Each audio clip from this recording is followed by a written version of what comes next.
kita mo naman, sa dami ng ebidensya labang kay former Vice President Binay at saka yung kanyang anak, na-absuelto 2 months ago. Tapos ngayon, sa dami ng ebidensya, nakulong na nga eh. Kaya nga po na-absuelto si Enrile. Gigi Reyes, saka former Senator Enrile. Actually, si Napoles, although at saka si Napoles, at least doon sa 15.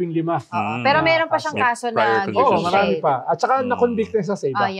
So, but that's also what I mean kasi you were talking kanina about meron niyang political penalty of sorts. Pero we also saw that nung pork barrel scandal of the last decade na ang dami mong nasabit na mga senador na Indian puro na acquit tapos nakatakbo ulit.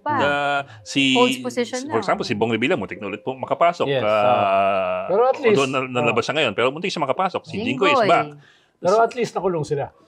Yeah, but pero, di ba? Hindi naman yun yung justice that we want eh. Hindi naman naibalik yung 124.5 billion. Kaya nga weird din itong decision na ito eh.